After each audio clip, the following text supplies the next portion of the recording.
Hey students, welcome back to Diksha Vedantu channel. This is your master teacher Navya, and in this particular session we will be covering entire life process chapter, right? So without delaying much, let's get started.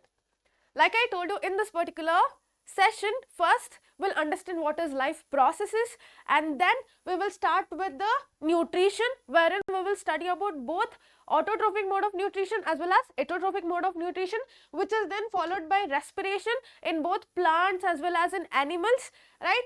After that, we will be covering transportation in human beings as well as in plants, and finally we will study about excretion in both human beings as well as in plant in this one particular session. Okay, clear with that? So already by now you all would have studied, right, that what are these life processes. Like you all know that every living organism that is present on this planet, they carry out certain biochemical reaction within their body, and these reaction they will be occurring all the time, no matter what you're doing, even if you're just sitting, even if you're sleeping, even if you're sitting in class and listening to the lecture. Even then there are certain reactions that are continuously taking place within our body, and it is not just one, there are more than one processes that are taking place within our body, and because of those processes we are actually alive, and those processes are called as life processes. And in this particular chapter we will study about certain types of life processes, right? Like I told you, these life processes are performed by every living organism on earth, right? So it is both unicellular organism as well as multicellular organism carry out these life processes. When it comes to unicellular organism, the organism is made up of single cell, for example amoeba, right? So that one particular cell will perform all the essential processes like digestion, respiration, transportation, excretion, everything within that one particular cell when it comes to unicellular organism.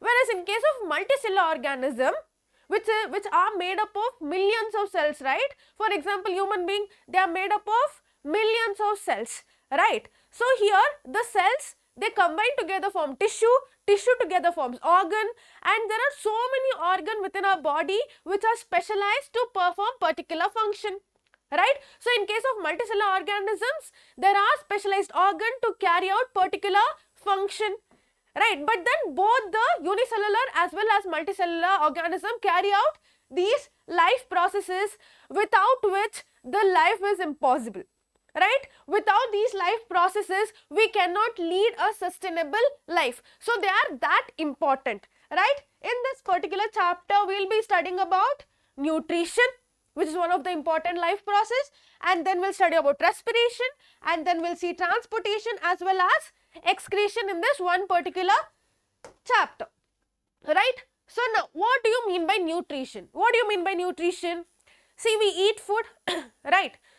We eat food. Why are we eating food? Because we want energy to perform activities, to carry out our works, right? That's why we eat food, right? So we eat food not only to perform external activities, but then also within our body, like I told you, there are so many reactions that are taking place, and for those reactions to take place, it requires energy. And from where are we getting energy?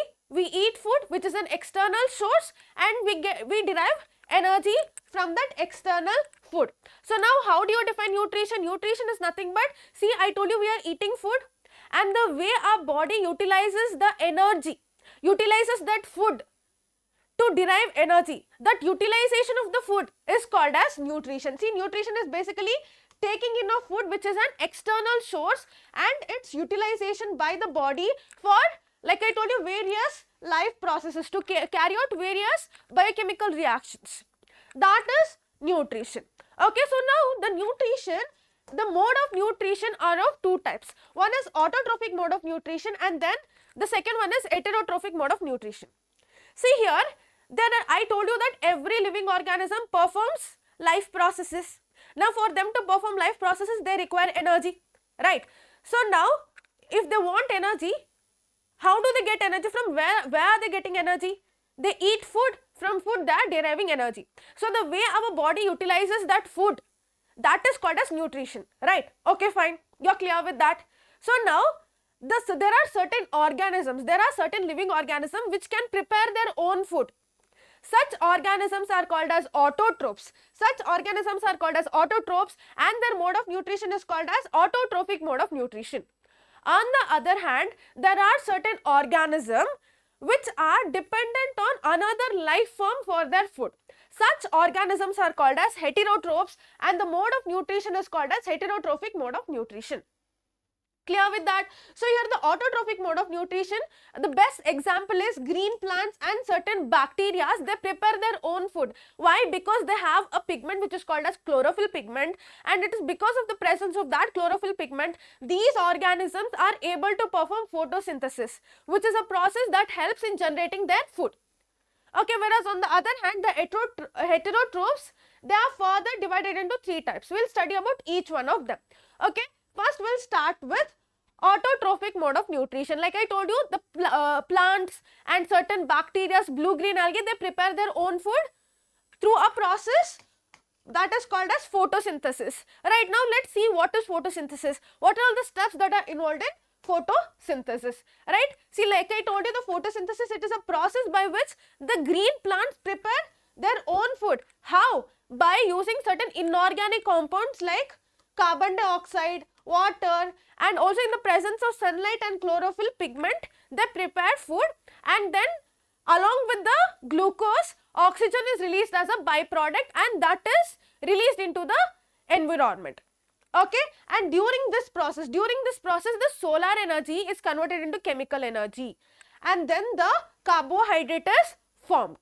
Okay, so now where does this photosynthesis take place in case of plants? It occurs in the leaf. So the site of photosynthesis is leaf, particularly where within leaf there are certain cells. Can you see this? Mesophyll cells, these are the mesophyll cells. Within mesophyll cells, chloroplasts are present, and the chloroplast has got chlorophyll pigment.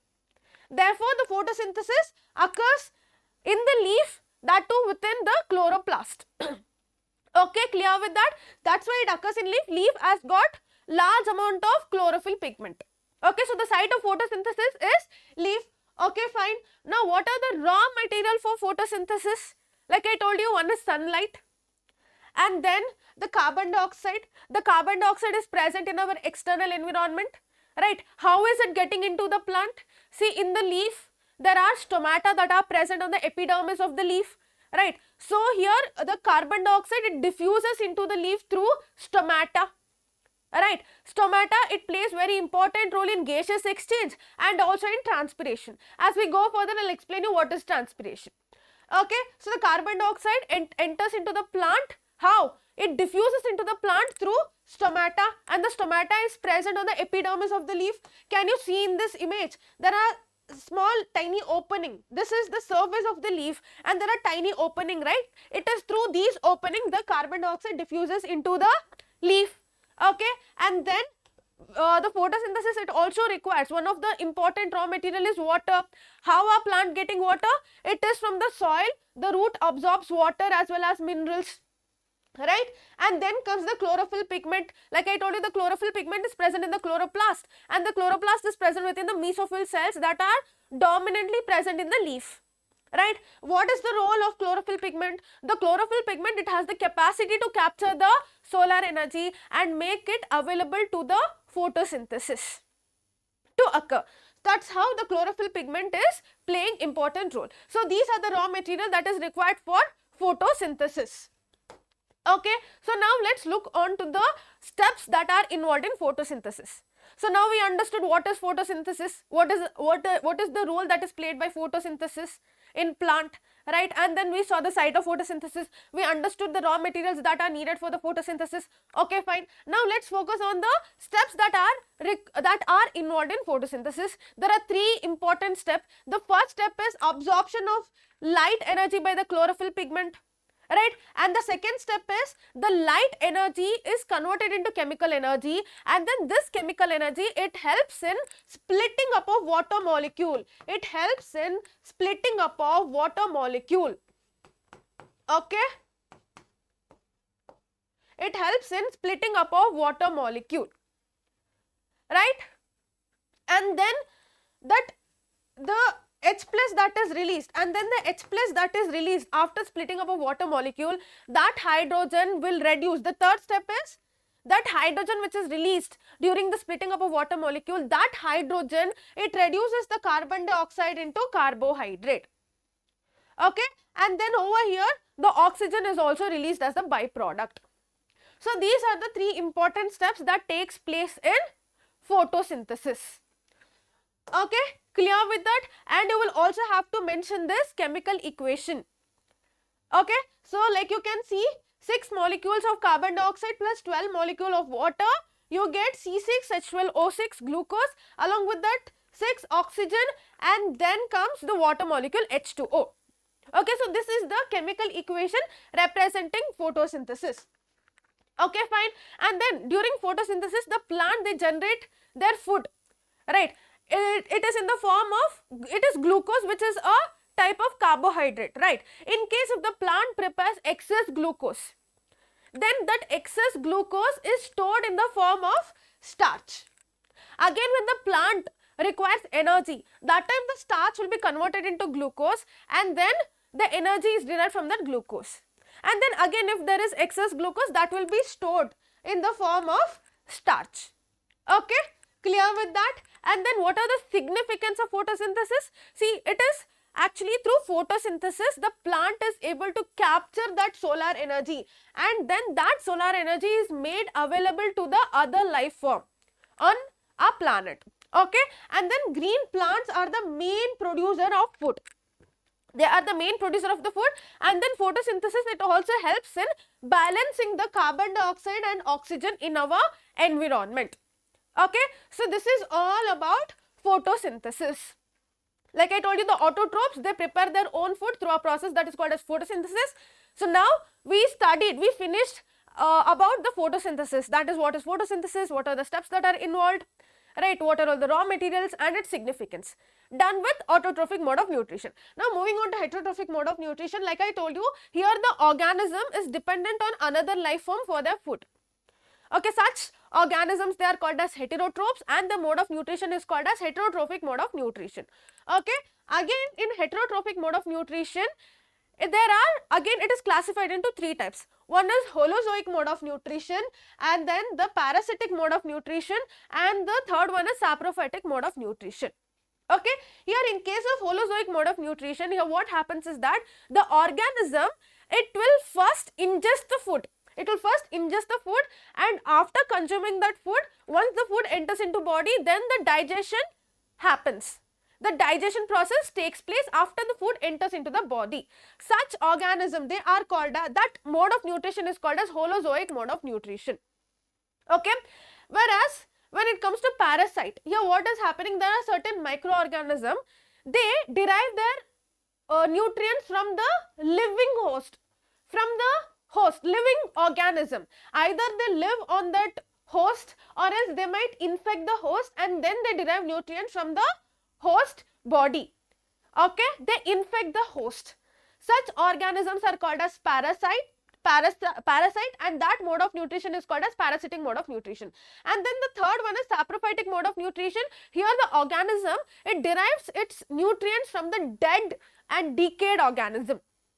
Such organisms are called as saprophytes, and their mode of nutrition is called as saprophytic mode of nutrition. In our syllabus, we are focusing on the holozoic mode of nutrition. The example for holozoic mode of nutrition is we human beings. Best example, we eat food, and after food entering into our body, then the digestion takes place, right? Even animals, right? See, scavengers, carnivores, herbivores, we all are example for the holozoic mode of nutrition. So now we'll see even the nutrition in amoeba. Even the amoeba, it also follows holozoic mode of nutrition. So let's see the mode of nutrition in amoeba as well. So the first step is when the amoeba notices food particle nearby, what does it do? It will ingest the food particle. How? First it will expand its finger-like structure, which is called as pseudopodia, and that pseudopodia will, it will surround that food particle and it engulfs that food particle. The first step is ingestion, and then a food vacuole is formed. A food vacuole is formed. Within that food vacuole, certain digestive enzymes are released which will digest that food particle within the food vacuole, and that step is called as digestion. After that, the digested food is absorbed. It is absorbed and it gets assimilated within the cell, within the amoeba, within that unicellular organism. After assimilation, the next thing is the waste material which is not needed for the amoeba and also the undigested food particle will be released out into the environment, and that step is called as digestion. Okay, it is not only in amoeba. You take any organism which is following holozoic mode of nutrition, it will follow these 5 steps: ingestion, digestion, absorption, assimilation, and then digestion. Okay, in case of amoeba, the amoeba is a unicellular organism and whose cell does not have a well defined shape, right? That's why here a pseudopodia, here the amoeba, it will expand its finger like structure, which is pseudopodia, it will engulf the food. But then in case of paramecium, which is also a unicellular organism, but the cell has got definite shape. Here what happens is that when there is food particle that is near the paramecium, this cilia like structure, the cilia that is present will push the food particle near the oral groove, and then from the oral groove the food enters, and then the same thing what happens, so the food entering through oral groove, that is called as ingestion, and then the food vacuole is formed where digestion, absorption and assimilation takes place within the cell. After assimilation, the waste material which is not needed for the cell is released out through this anal pore, and that is called as digestion, right? Clear with that? Okay, so now let's see the nutrition in human being. Okay, so human being, even our mode of nutrition is holozoic. First we eat food and then the food gets digested within our body, right? So now the human digestive system is well developed, right? It has got alimentary canal. Along with alimentary canal, it has got certain associated glands.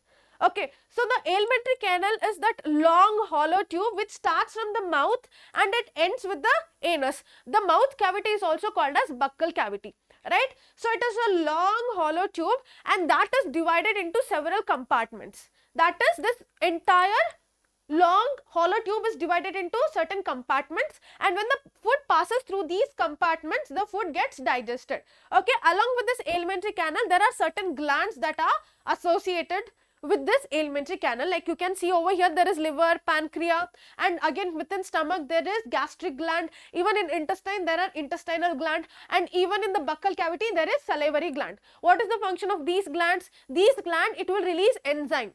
It will release enzymes, and that enzymes will help in the breakdown of food particle, the component that is present in the food. Okay, clear with that? That helps in the digestion of the food when the food passes through the alimentary canal. Okay, clear with that? So before focusing on the digestive system, first let's understand the components that is present in our food.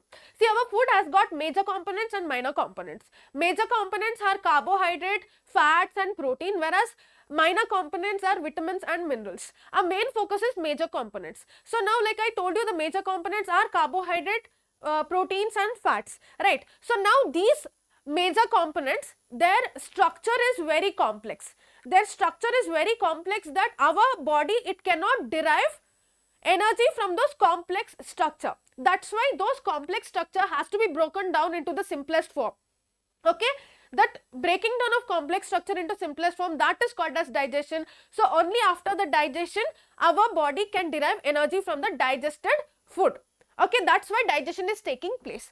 Okay, so now let's see what happens when the food enters through buccal cavity and when it passes through the alimentary canal. Let's see what happens, right? So first we eat food, and in our buccal cavity, what is present in our buccal cavity? There is teeth as well as tongue, right? The tongue, and when you eat food, when you take a bite, you will notice that saliva will be secreted and it will get mixed with the food, and you will chew the food nicely, you will grind the food nicely, right, into fine particle, and along with that the saliva also gets mixed. Now what is present in saliva? In saliva there is salivary amylase. There is salivary amylase. Let me write it down. In buccal cavity, salivary amylase. salivary amylase is present, right? So in buccal cavity, two types of breakdown is happening. One is mechanical breakdown and the second one is enzymatic breakdown. The food that you eat, first we chew them, we grind them into fine particle with the help of our teeth. That is the mechanical breakdown, and then the enzymatic breakdown is with the help of the salivary amylase. The salivary amylase is secreted by the salivary gland which is present in the buccal cavity itself. Okay, and then this salivary amylase, it breaks or it will break down the starch that is present in our food into maltose. It will break the starch into maltose. It will break down starch that is present in our food into maltose. That is the function of salivary amylase. So now in our buccal cavity, the carbohydrate is broken down. Okay, again further this maltose has to be broken down completely. Where does that take place? It will occur in small intestine. So now in the buccal cavity, the starch is converted into maltose. Okay, and then we swallow the food. We swallow food. So the food that once you swallow, it enters into stomach through esophagus. Okay, so when it is passing down through esophagus and then it reaches stomach, and again from stomach, you know, it will move on to the small intestine and then into large intestine, right? So how is this movement that is taking place? It is through, there is a particular fashion that is followed, and that is called as peristaltic movement. Peristaltic movement. Okay, which has got a contraction and rhythmic movement will be there. Continuous contraction and relaxation occurs when the food passes through the alimentary canal, which pushes the food downward. Okay, and after reaching stomach, the food stays there in the stomach for some time, and in stomach, which glands are present? Gastric glands are present. In stomach, there are gastric glands. Gastric glands, and these gastric glands will secrete, what will it secrete? It will secrete HCl, mucus and pepsin. Okay, so now the what does HCl do?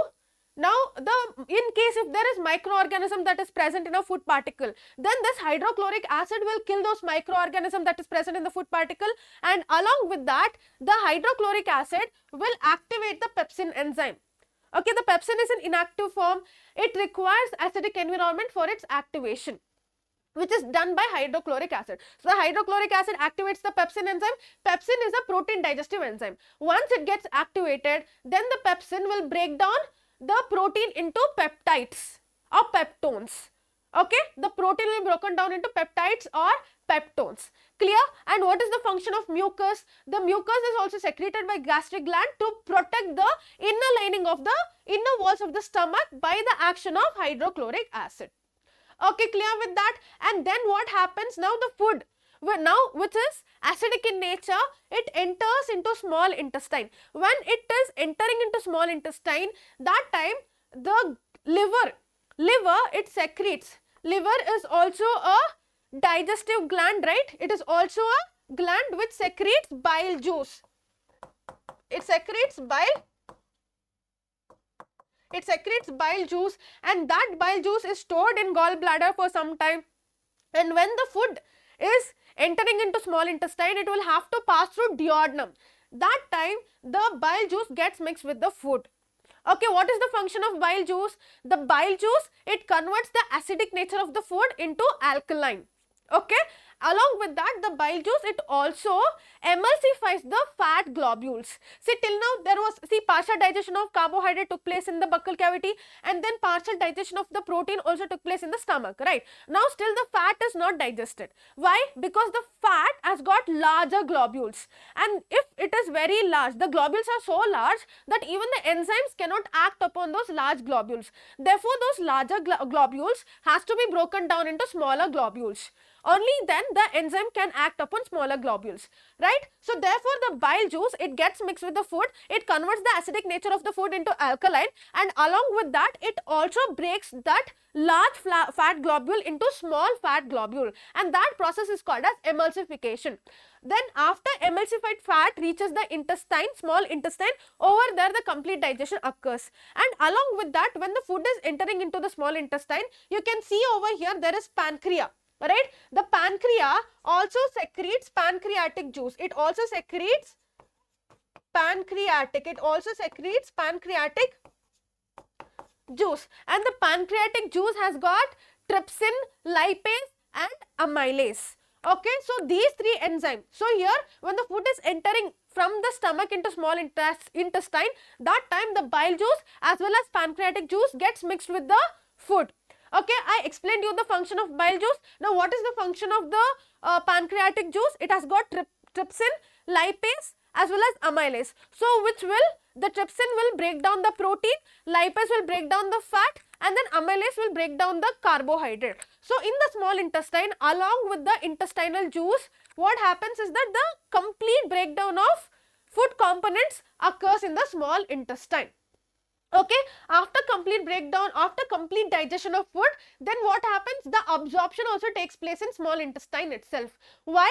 Because in the small intestine, in the inner walls of the small intestine, there are millions of finger-like structure. There are millions of finger-like structures, like they are called as villi. There are villi that is present in the small intestine. They are tiny finger-like projections. Okay, within those tiny finger-like projections, there are blood capillaries that are present. Okay, so what happens is that when the digested food, once the complete digestion takes place, then as it is moving through the small intestine, that time in the inner lining of the small intestine there are villi. Now the digested food will get absorbed into the blood capillary which is present within the villi. Okay, so the blood, it absorbs those digested food, and then the blood transports that nutrients to each and every cells that is present in our body. Okay, and then what happens? The undigested food, and then the food which is not, the materials which are not needed for our body, that is then passed on to large intestine. So when that undigested food, unabsorbed food which is not needed for our body, when it is moved on to the large intestine, so in large intestine what happens is that the waste material which is undigested material, it will have some amount of water content in them. So that water is reabsorbed in the large intestine, and then the waste material is released out through anus, and that is called as digestion. So this is all about human digestive system, and this is how the food is broken down when it passes through the alimentary canal. And I also explained you the functioning of those associated glands as well. Okay, clear with that? So now let's see the difference between autotrophic and heterotrophic mode of nutrition. See here, in case of autotrophic mode of nutrition, here the organism prepare their own food. How? By utilizing the carbon dioxide and water. In the presence of sunlight and chlorophyll pigment, they prepare their own food. Whereas in case of heterotroph, what happens? The organism derive their nutrients from other living organism. Okay, and then autotrophs here, they are capable of capturing that solar energy, right? Whereas heterotroph, they derive that solar energy directly or indirectly from other life form, that too from plants. Okay, so now the example for autotrophic mode of nutrition is green plants and some bacteria, algae, seaweeds are the example for autotrophic mode of nutrition. Whereas for heterotrophic mode of nutrition, every animals, fungi such as mushroom, yeast are the example for heterotrophic mode of nutrition.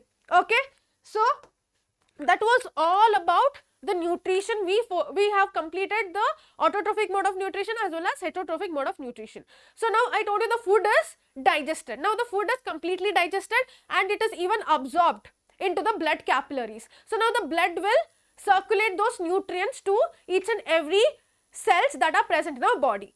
Okay, so now how is our body deriving energy from those digested food? It is through a process that is called as respiration. Okay, so what is respiration? Respiration is a process. It is a process in which the food material is oxidized with or without the presence of oxygen. Why? To produce energy, and that process is called as respiration, and it's because it is happening at the cellular level. That's why it is also called as cellular respiration. Okay, clear with that? And one more thing, students, I know majority of them, they will get confused with breathing as well as respiration. They feel both are same, but they both are actually different. See, breathing, it is a physical process, whereas respiration is a biochemical process. Okay, see, what are we doing? See, what do you mean by breathing? See, we inhale air and then our body absorbs oxygen and then we exhale carbon dioxide. That is breathing. And when we inhale, what did I say? Our body absorbs oxygen, right? And now this oxygen will be made available for the respiration process to occur. Okay, here this is a process of releasing energy from the food. That is called as respiration. Whereas breathing, it is a process of obtaining oxygen and releasing carbon dioxide. Okay, so here the organ that is involved is lung. Whereas what about respiration? It takes place in lung as well as in mitochondria, in other organs in our body, where particularly within mitochondria. Okay, and it utilizes energy from the food. Which one? Breathing. Whereas here it releases energy from the oxidation of simple food. So did you understand the difference between breathing and respiration? Clear with that? Okay, and now the respiration is of two types. Okay, one is aerobic respiration and the other one is anaerobic respiration. What did I say? Now what is happening in respiration? See, we have eaten food and the food is completely digested. Now the digested food is broken down to release energy, right? So now in higher organism like we human beings, animals, plants and all that, for the breakdown of those nutrients, for example glucose, for the breakdown of glucose, it requires oxygen. Only in the presence of oxygen, the glucose will be broken down to release energy. So such type of respiration is called as aerobic respiration because it requires oxygen for the breakdown of glucose. Whereas in case of anaerobic respiration, the glucose is broken down in the absence of oxygen. It does not require oxygen. And the anaerobic respiration, it takes place mostly in the lower organism. It also takes place in we human beings in muscle cells. Okay, clear with that? So like I told you, here it occurs in higher organism, whereas anaerobic respiration, it occurs in yeast and in some bacteria. Okay, and here it requires oxygen for the breakdown of nutrients, whereas here the oxygen is not required in case of anaerobic respiration. And here the end product, after the breakdown of nutrient, for example glucose, the energy is released in the form of ATP. Along with that, certain byproducts are released, for example carbon dioxide and water. Okay, and then in case of anaerobic respiration, the byproducts are alcohol, carbon dioxide and lactic acid. Also lactic acid, like I told you, the anaerobic respiration, it occurs in muscle cells as well, right? So when the anaerobic respiration occurs in muscle cell, the byproduct that is released is lactic acid.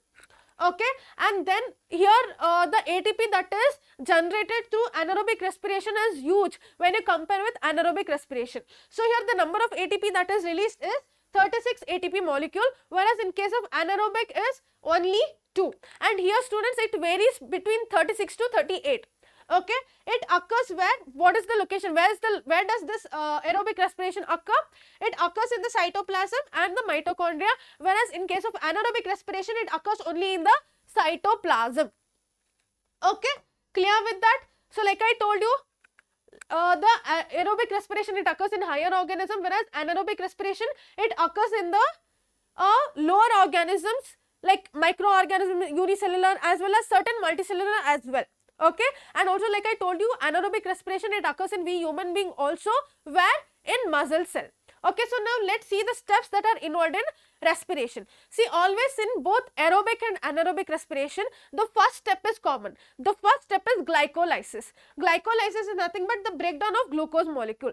Glucose is a 3-carbon molecule that is broken down into 3-carbon molecule, which is pyruvate. Where is this happening? It is happening in the cytoplasm itself in both aerobic and anaerobic respiration. Okay, after that, what happens in case of yeast cell? I told you it occurs in the anaerobic respiration, it occurs in lower organism, right? For example, in case of yeast cell, it doesn't, and I told you in case of anaerobic respiration, oxygen is not required, right? So what happens is that this pyruvate in the cytoplasm itself is broken down to release energy, in the form of ATP.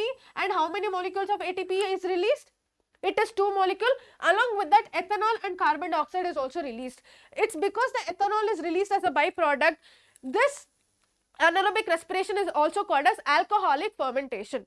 Okay, and like I told you, the anaerobic respiration, it also occurs in muscle cell, right? In case of muscle cell also, the glucose is broken down in the absence of oxygen to release ATP, right? Along with that, the lactic acid is also released as a byproduct. That's why when you do too much of workout, some excess activity, some vigorous exercise, when you perform some vigorous exercise, what happens? You get muscle cramp. Why? It's because of the accumulation of lactic acid. Because when you are working out, energy is required. So in muscle cells, the anaerobic respiration takes place. When too much of lactic acid gets accumulated, that will lead to muscle cramp. Okay, and then moving on to aerobic respiration. The aerobic respiration, it occurs in the higher organism, like it occurs in the other organs in our body, right, and also in plants, right? So now here, first what happens is that in the cytoplasm, the glucose is broken down to pyruvate, and then the pyruvate, it enters into mitochondria. Within mitochondria, in the presence of oxygen, the pyruvate is broken down to release energy in the form of ATP. 36 molecule of ATP is released. Along with that, the carbon dioxide and water is also released. Okay, clear with that? So these are the two types of respiration that occurs in higher organism as well as in the lower organism, right? And this is the chemical equation of the cellular respiration. Glucose in the presence of oxygen, you are getting carbon dioxide, along with that water molecule, and energy is released in the form of ATP. How many? 36 molecule. This is aerobic respiration. Okay, clear with that? So now let's see the respiration in plants as well as in human beings. Okay, like I told you, plant, it is a multicellular organism, right? It belongs to that higher organism category, right? So in plants, it follows aerobic mode of respiration. Okay, so aerobic respiration occurs in plants. Okay, see, and you all know, right, that the photosynthesis, it occurs only during daytime, whereas night time the photosynthesis does not occur, right? Whereas the respiration, it occurs during daytime as well as night time. Okay, so what happens is that during daytime, the plant performs photosynthesis. For the plant to perform photosynthesis, what is it doing? First, it absorbs carbon dioxide from the environment, it performs photosynthesis, and then the oxygen is released, right? And then the same oxygen which is released into the atmosphere, some amount of the oxygen is taken back by the plant to perform respiration. Why? Because I told you in plants also aerobic respiration takes place. Now to break down the glucose, to release energy, oxygen is required. So the plant will absorb oxygen, and after respiration, again the carbon dioxide is released into the atmosphere. It's because during daytime photosynthesis is occurring in the plant, the oxygen and the carbon dioxide is balanced in the environment. Whereas at night there is no photosynthesis that is taking place. There is only respiration that is happening. So therefore what happens is that after some time, what happens is that, see, the plant, in order to break down the glucose, it will absorb the oxygen from the external environment, from our surrounding environment, and then it performs respiration. After respiration process, the carbon dioxide is released out into the atmosphere, right? But then night time there is no photosynthesis that is taking place. Therefore, the plant will not absorb the carbon dioxide back. Instead, it will again absorb the oxygen to break the glucose molecule. Therefore, during night time, the oxygen and the carbon dioxide balance is not maintained. Usually at night, the surrounding environment of the plant will have more amount of carbon dioxide and less amount of glucose. Okay, clear with that? And then the respiratory organ in plants are, in root it is root air, and then in stem it is lenticels, and then in leaf it is stomata, right? See here, the photosynthesis was majorly occurring in the leaf. What was the location? What was the site of photosynthesis? It was leaf, Okay, therefore, the stomata over there was playing major role in gaseous exchange. Whereas respiration is not like that. Respiration, it occurs in stem as well. It occurs in stem, leaf as well as in root. Okay, so over there are certain respiratory organs that are present. In case of woody stem, it has lenticel, this spore-like structure, which plays very important role in gaseous exchange during respiration, and in root, it is root hair. Okay, clear with that? Fine. So now moving on to the respiration in human being. Okay, so here we human being, our respiratory organ is lungs. We have a paired lungs, right? And now let's see the pathway through which the air flows, right? Like I told you, see, we breathe. Why are we breathing? See, when we breathe, we inhale air and our body absorbs oxygen, and this oxygen is made available for the respiration process to take place. And now you all have understood that in our body aerobic respiration takes place, and in muscle cells it is anaerobic respiration, right? So now how is that oxygen getting into our body? How are we getting oxygen? We'll see that. Okay, so our respiratory organ is lungs, and lung, it is like, right? So now how does the air passes through our respiratory organ? We'll see that. So first it passes through nose and then through pharynx. Right, see, nose is that external, we have nostril, right? We have paired of nostril, and within nostril there are tiny air that are present, tiny hairs. Along with that, the mucus is also present. The tiny air, it behaves like a filter. It filters the dust particle that is present in the air. It makes sure that the fresh air enters into our lungs. Okay, along with that, the mucus that is present, what is the role of mucus? It will trap the germ that is entering into our respiratory organ. Okay, and then comes pharynx. Pharynx is this region which is the common passage for the both windpipe as well as food pipe. Okay, and then the wind passes through larynx. Larynx is nothing but it is the voice box. It is the voice box that is present over this region, and the wind passes through larynx as well, and then into trachea. And then into trachea. Trachea has got cartilaginous ring, right? And then the wind passes through trachea, and then the trachea is further divided into two branches which is called as bronchi. And then the bronchi enters into lungs. Within lungs, the bronchi is further divided into bronchioles, and at the tip of the bronchiole there is alveoli that is present, which is a balloon like structure. Over there the air gets collected. Then from there, from the alveoli, the oxygen, it diffuses into the blood capillary, and from the blood capillary, the blood which is carrying carbon dioxide, that diffuses into alveoli, and from alveoli the carbon dioxide is exhaled out. Okay, clear with that? Now let's see the mechanism of respiration. Mechanism of respiration in human being. See, when you inhale, when we breathe in, what is happening? See, the thing is, the diaphragm, it moves downward. Your chest cavity will expand. As a result, the wind pressure that is present within the lung decreases, and then we inhale. Whereas when we exhale, what is happening? When you are exhaling, what is happening? The diaphragm, it moves upward. The chest cavity will contract. It will contract. So the wind pressure increases in the lung cavity, because of which we exhale, right? Because of which we exhale. This is what is happening. This is the diagrammatic representation of breathing mechanism. Okay, and then like I told you, in the alveoli, the oxygen will be collected, and the alveoli is surrounded by blood capillaries. It is surrounded by blood capillaries. So when the deoxygenated blood reaches the alveoli, over there, the oxygen that is present in the alveoli will diffuse into the blood capillary, and then the carbon dioxide that is present in the blood capillary will diffuse into the alveoli. And then the carbon dioxide is exhaled out, and here the deoxygenated blood is converted into oxygenated one. Once it carries the oxygen, once the oxygen diffuses into blood capillary, and then that oxygenated blood will be pumped into the heart, and from heart it is pumped, it is circulated throughout the body. Okay, clear with that? Fine. Now that was all about the respiration. Respiration, we understood what is respiration, what is happening over there. It is a process in which the glucose is broken down either in the presence or absence of oxygen to release energy. Okay, if the glucose is broken down in the presence of oxygen, then it is aerobic respiration.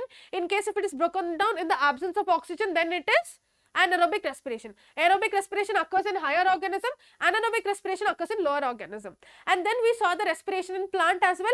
During daytime, the oxygen and the carbon dioxide balance is maintained, whereas night time the balance is not maintained. Why? Because during night time only respiration takes place, whereas photosynthesis does not occur in plant. And then we saw the respiratory organs in plants are stomata, lenticels and root hair. And then we studied about the human respiratory system as well. So that was all about respiration, and now we'll move on to the transportation in human. Okay, here the main transport system in human being is circulatory system. Okay, our circulatory system, it has got blood and it has got blood vessels, as well as, you know, there are capillaries, blood vessels. There are three types: arteries, veins and capillaries, and then the heart. Along with that, there is lymphatic system as well, which also, you know, circulates certain important substances to the cells. Okay, so now talking about the blood. See, blood is a fluid connective tissue. What is the function of blood? It transports food, oxygen, waste products, right? And what does blood contain? It has got red blood cells, it has got white blood cells, as well as platelets. Okay, what is the function of red blood cells? See, red blood cell, it has got an important pigment, which is hemoglobin. It is an iron rich protein and it has got strong affinity towards oxygen. That's why the red blood cell is capable of carrying that oxygen, and it delivers that oxygen throughout our body. Okay, so the RBC, the red blood cell, it plays very important role in gaseous exchange, whereas white blood cell, it is involved in the defense mechanism within our body. It is involved in the immune system of our body. And then moving on to the platelets. Platelets, they play very important role in blood clotting. It plays very important role in blood clotting, right? And then comes the blood vessels. See, this blood will have to, what did I say? See, till now we have studied the digestion, respiration, and now we are studying about transportation, right? So what did I say? See, in the small intestine, see, when we were doing the digestive system part, in the small intestine, the complete digestion takes place. Right, after complete digestion, the digested food is absorbed into the blood capillary, and the blood transports those nutrients to the cells, to every cells that is present in our body, right? And I also told you that when I was doing respiration, the oxygen is required to break down those nutrients, right? From where are we getting oxygen? We are getting oxygen from the lungs. So now what is this blood doing? The blood is carrying nutrients from the small intestine, oxygen from the lungs to each and every cells that is present in our body, so that our cells carry out certain reaction to derive the energy from the nutrients. Okay, so who is behaving like a transport, who is behaving like a vehicle over here? It is blood. So blood is behaving like a vehicle, and for the blood to, you know, it requires, for it to, see, it is carrying oxygen and it is also carrying nutrients, right? Now for it to flow from one region to another region, it requires a pathway, it requires a road, right? So who is behaving like a road within our body? It is blood vessels. There are three important blood vessels in our body: arteries, veins and capillaries. See, the arteries, it carries oxygenated blood away from the heart, and it is delivered, and then oxygenated blood is delivered to different parts in our body. And then the veins carry deoxygenated blood away from the body to the heart, whereas the capillary, it is like it is like a bridge between arteries and veins, right? First, let's understand these two. See, the artery, I told you, it carries oxygenated blood, and it's because the heart pumps oxygenated blood with a high pressure. To tolerate that high pressure, the artery has got a thick wall. The artery has got the thick wall, and then the wall is elastic. To withstand that pressure. Whereas vein, here you can see the veins wall is very thin. Compared to artery, the veins wall is thin. Why? Because the deoxygenated blood which the vein carries from the different body parts, when it is carrying, the pressure is less when you compare with the oxygenated one. Therefore, the walls of the vein is very thin, but then the veins, they have walls. They have walls in the veins. Why? To prevent the backward flow of the deoxygenated blood. Okay, so now in between comes the capillary. See, the capillary is a narrow blood vessel which connects, like I told you, it is behaving like a bridge. It connects arteries and veins together. What is it actually doing? It plays very important role in the exchange of food, water, oxygen, carbon dioxide, etc. between the blood and the cell that takes place through the capillary. Okay, clear with that? Fine. And then who is it that is pumping that blood? It is our heart. The heart, it creates the pressure, it pumps the blood with high pressure, and then the blood is circulated throughout our body. right? So now let's study about the structure of heart. Okay, so heart, it is a muscular organ. It is situated in thoracic cavity. Where is it situated? It is situated in the thoracic cavity in between the two lungs. Okay, and it is present between two lungs and it is tilted slightly towards left. Okay, and then the size of the heart is equivalent to the side of the clenched wrist, and then it is protected by a double walled membrane which is called as pericardium, This, our heart is protected by a double walled membrane, and that is called as pericardium. Okay, and then our heart is divided into 4 chambers. Okay, it has got right atrium and right ventricle. This is a right atrium and right ventricle, and then the left atrium and left ventricle, like you can see over here. Okay, and then as you can see here, the ventricular walls are thick, like you can see. Why is it thick? Because since the ventricle, it have to pump the blood into various organs. So since it has to pump the blood to the various organ that is present in our body, the pressure is very high. So to tolerate that pressure, the walls that are present in this ventricle are very thick. Whereas when we talk about atrium, in atrium you can see over here the wall is thin. Why is it thin? As they only have to receive blood from the various part of the body. Because from different part, like I told you, when the heart pumps the oxygenated blood, it pumps with high pressure. Whereas when the deoxygenated blood is carried from different part of the body into the heart, the pressure is less. So here the arterial, it receives the deoxygenated blood from different body parts. So over here the pressure is less, that's why the wall is thin. Okay, clear with that? Fine. And then the heart is divided into chamber. Like it is divided into chamber. Why? In order to prevent the mixing of oxygenated blood from deoxygenated blood. Okay, and along with that, in human, the right side and the left side of the heart is also separated by a septum. It is also separated by the septum. Why? Reason is the same. It is to prevent the mixing of oxygenated and deoxygenated blood. See what happens if the oxygenated and deoxygenated blood gets mixed. See, our body temperature, our constant body temperature will not be maintained, and then our blood pressure also will not be maintained. Okay, therefore it is very important that the oxygenated and the deoxygenated blood must not get mixed. Okay, clear with that? And also within heart. Again, within heart there are certain valves that are present. What is the function of these valves? They prevent the backward flow of the blood.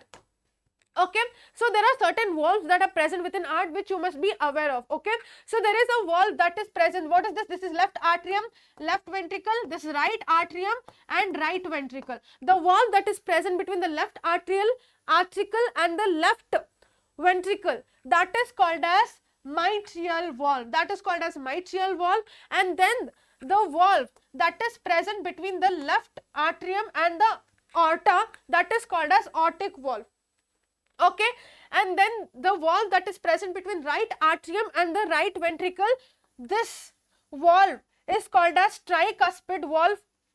Whereas the valve that is present between the right ventricle and this is the pulmonary artery, that is the pulmonary artery, the valve that is present between the pulmonary artery and the right ventricle, that is called as pulmonary valve. These are the 4 important valves that are present within the heart. Why? To prevent the backward flow of the blood. Okay, clear with that? So now let's see how the blood flows through heart. So now, like you can see, the superior vena cava and the inferior vena cava. From the superior and inferior vena cava, the deoxygenated blood, it enters into let me change the color of the pen. It enters into right atrium.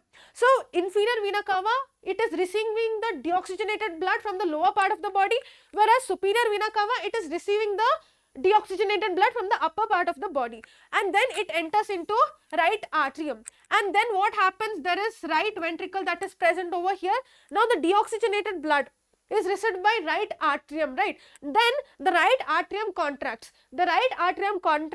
And then the deoxygenated blood flows into right ventricle.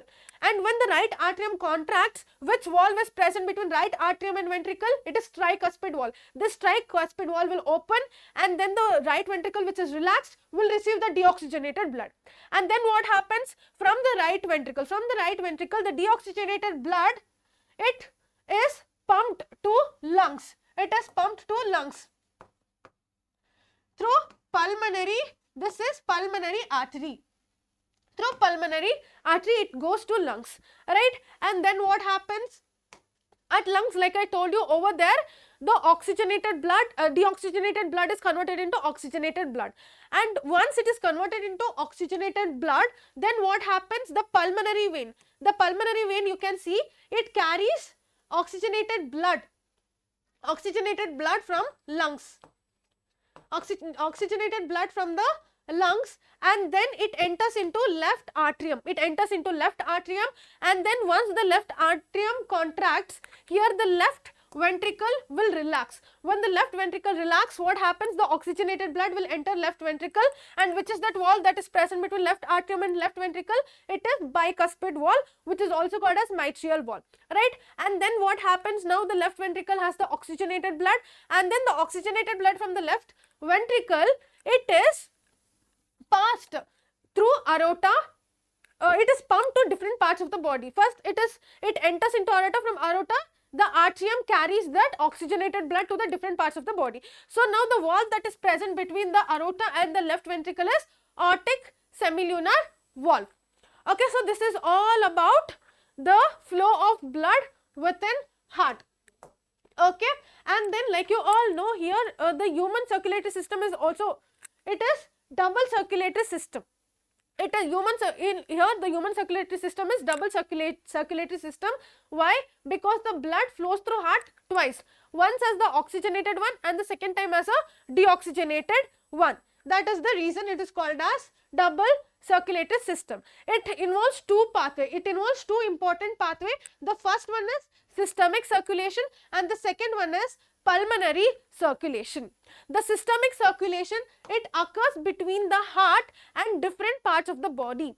Here what happens? The oxygenated blood is pumped from heart. It is pumped from the heart to the different parts of the body, and from different body parts the deoxygenated blood is carried to the heart. So this circulation is called as systemic circulation, whereas the pulmonary circulation is between the heart and the lungs. See, the deoxygenated blood from the heart is pumped to the lungs, and then over lungs what happens? The deoxygenated blood is converted into oxygenated blood, and then the oxygenated blood from the lungs, it enters into the heart. So this circulation between the heart and the lungs is called as pulmonary circulation, right? So this is how the blood circulates. I have added this flow chart in order to make it easy for you all. Okay, clear with that? And in case of amphibian and reptiles, they have three-chambered heart.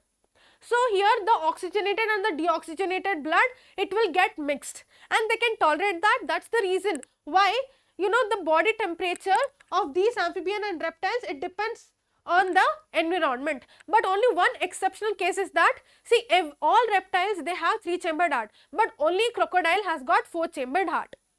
Okay, that is the only exceptional case. And then in case of fishes, the circulation is single circulatory system. Why? Because the fishes have two-chambered heart, and here the blood flows through the heart only once. It flows through the heart only once. See, first what happens is that you can see in this diagram, the deoxygenated blood from different part of the body part is it is carried to the heart, and then the heart pumps that deoxygenated blood to gills, and at gills what is happening? The deoxygenated blood is converted into oxygenated blood, and then the oxygenated blood from the gills, it is directly supplied to the tissues in the body, right? That's how the blood passes through the heart only once, that too in the deoxygenated form. That's why here it is called as single circulation in case of fishes. Okay, clear with that? Fine, that was all about transportation. Clear? So now we'll move on to the last topic, that is the transportation in plant, and after covering that was all about the transportation in animals and human beings, right? So now we'll move on to the transportation in plants. Okay, so now even in plant, see, the plants, like that it absorbs water and mineral from the soil, right? And also plant prepare their own food where? In leaf. So now the food from the leaf will have to be delivered to the different parts of the plants, right? And also the water which is absorbed by the root will have to be transported to the different parts within plant, right? So the plant also require a proper transportation system, right? See, I told you that the root, it will absorb water from the soil particle, right? How is root absorbing the water from the soil? See, there is diffusion and osmosis that is taking place. But then after the water molecule reaching the root, do you think the diffusion process will work to deliver that water molecule from the root to the tip of the plant? It is highly impossible, because there are many cells, there are millions of cells in plant body as well. So over there, to deliver or to transport the water molecule, the diffusion does not work, because if the diffusion occurs, then it will take years to deliver the water to the tip of the plant or tree. Therefore over there the diffusion does not work over there. That's why the plant also requires a proper transportation system. Okay, clear with that? See, a proper transportation is therefore essential in plant as well. Why? To transport raw materials and food in plant that occurs through a systemic network of tissues. Okay, so the water is transported through, like I told you, the root. The plant, here the root, it will absorb water from the soil, right? And then from the root to the tip of the plant, the water is delivered through xylem, whereas the food particle which is generated in the leaf, that is delivered through a conducting vessel, that is phloem. Okay, the phloem delivers food particle that is present in that is generated in the leaf, whereas xylem, it will transport the water molecule throughout the plant. Okay, clear with that? So now let's see the difference between xylem and phloem. See, the xylem, it carries water from the root to leaf, whereas phloem, it carries food from the leaf. Okay, and the xylem is made up of dead cell, whereas phloem is made up of living cell. Okay, and the cell walls are thick in case of xylem, whereas in case of phloem the cell wall is thin. Okay, and the cells are permeable to water, whereas here the cells are permeable to food in case of phloem. And then the cells do not have cytoplasm in case of xylem, whereas here the energy is liberated in the form of ATP. Okay, and then it is found in the center of the vascular bundle, whereas this is found outside the vascular bundle. And then the passive transportation of water and mineral occur, whereas here active transportation of sugar and food material occurs in case of phloem. Phloem, it utilizes energy in the form of ATP to deliver food material. Okay, clear with that? Now let's see the transportation of water as well as food in the plant. First one is, we'll focus on the transportation of water. See, two mechanisms are involved. One is transpiration pull and the other one is root pressure. What is happening in case of transpiration pull is that, see, what is transpiration? Transpiration is nothing but the evaporation of water molecule. The water molecule, it will get excess water molecule will get evaporated through the stomata that is present in the leaf. And when the water molecule is evaporated in the leaf, the suction force is created. A suction force is created. That suction force, it pulls the water from the xylem cells of the root to the tip. It's because the transpiration is playing important role in the it's because transpiration is playing important role in the transportation of the water. It is called as transpiration pull. Okay, and then the transpiration, it is helping in the upward movement of the water. Along with that, it also regulates the temperature. Okay, clear with that? And then the second one is root pressure. See, during daytime mostly transpiration occurs, okay, fine, but at night root pressure plays very important role.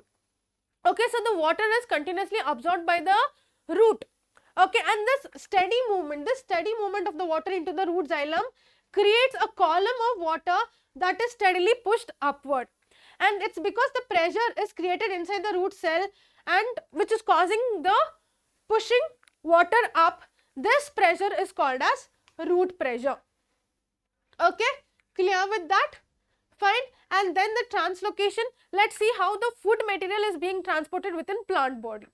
Okay, like I told you, it is the phloem which carries the food material and it delivers the food throughout the plant body, and then the direction of the movement of food material in the phloem is bidirectional, right? So now the transport of the food material, nothing but the soluble products of the photosynthesis, that is called as translocation. Okay, it occurs through the sieve tube of the phloem.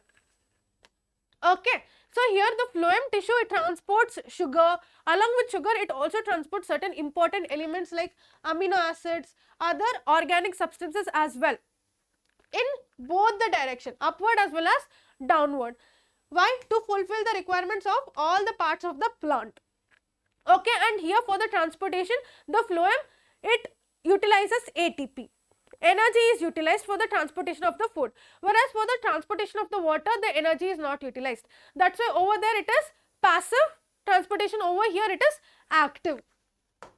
Okay, clear with that? That was all about transportation in animals as well as in plants. Now moving on to the excretion topic, which is the last topic, right? So when I say human excretory system, it is all about the removal of nitrogenous waste from the body. Okay, so excretion is a process by which the waste product which is produced during metabolic activity is removed from the body. See, unicellular also, what was it doing? I gave you example right in the beginning, that amoeba, which is a unicellular organism, that was removing the waste material into the external environment. How? Through diffusion. Why? Because it is a unicellular organism and the entire cell is in contact with the environment. That's why, right? Whereas in case of multicellular organism, each and every cell, they are not in contact with the environment, and then it's because there are so many cells, millions of cells, the cells together forms tissue, tissue together forms organ, and there are so many organs within our body, right? Each organ are specialized to perform particular function. Similarly, for the excretion to be carried out, there is particular system that governs this process. That is our excretory system, which has got pair of kidney, it has got urinary bladder, ureter, urethra. Okay, and here the excretory system consists of, like I told you, pair of kidney, pair of ureter, urinary bladder, and as well as urethra. And I told you that here the nitrogenous waste is filtered from the blood, right? How is that? From where is the nitrogenous waste generated? After the breakdown of protein. Okay, after the breakdown of protein, that certain nitrogenous waste will get secreted in the liver, and from the liver the blood carries that nitrogenous waste. Example, urea, uric acid, ammonia, and all that. And then the blood carries those nitrogenous waste to the kidney, and within kidney there are certain filtering units that are present. Those filtering unit will filter that nitrogenous waste and then forms urine. Okay, so which is that the filtering unit that is present within kidney? It is nephron. It is nephron. Like you can see, within kidney there are so many nephrons that are present. Okay, so the nephron, it has got, like you can see, it has got a cup-like structure, like you can see over here. This cup-like structure is called as Bowman capsule, and within the Bowman capsule there are n number of blood capillaries that are present, which is called as glomerulus. So it has Bowman capsule, and then those blood capillaries are called as glomerulus, right? And this Bowman capsule, it leads to a tubular structure, like you can see over here. It leads to a tubular structure which joins the collecting duct, which joins to a collecting duct. Okay, so now first the renal artery. The renal artery, which is carrying blood, the blood, it has got certain nitrogenous waste. When the renal artery carries that blood to the Bowman's capsule, the first it gets at Bowman's capsule. See the here glomerulus, when the the blood which is carrying nitrogenous waste flows through the glomerulus, the nitrogenous waste, it gets filtered into Bowman capsule. Along with nitrogenous waste, certain important substances are also filtered into the Bowman capsule, and then from the Bowman capsule it is passed through the tubular structure. When the fluid which is having the nitrogenous waste along with certain important substances like amino acids, glucose, salts, that also flows through the tubular structure. And when that fluid is flowing through the tubular structure, see, you can see the arteries, the blood vessels are it is present around the tubular structure as well. So now what happens is that the blood that is present within the blood capillary, it will again reabsorb the important substances from that fluid which is having nitrogenous waste. And by the time the fluid reaches the collecting duct, the fluid will have only nitrogenous waste and the important substance will be absorbed by the blood capillary. And finally, the collecting duct will receive the urine, and then the urine is released out through ureter, and then in urinary bladder the urine gets collected till the pressure is generated. It stays there within the bladder, and once the pressure is generated, it is released, okay, through urethra. That was all about the excretory system in human being. And finally, the excretion in plants. See, plants also excrete certain substances which are not needed for them. For example, the plant, the gaseous, see, after photosynthesis, the plant will throw the oxygen into the atmosphere because they will not require oxygen, and during respiration the carbon dioxide is released out because they will not require carbon dioxide at that time, right. So, certain gaseous exchange occurs where? Through stomata, and along with that, the excess water is also removed through stomata through a process that is called as transpiration. And then some waste products are also stored in the leaf, and they are removed when the leaf dry and fall off. So, dried leaf will also have certain waste material which is not needed for the plants. And also there are certain waste products that are stored in vacuole as well, fine. And also you would have seen the older trees will release these resin, gums and all that. Within these resin and gums also there are certain waste material which are not needed for the plants, okay. And also the root also, it will release some of the waste material like certain salts into the soil which is not needed for the plant.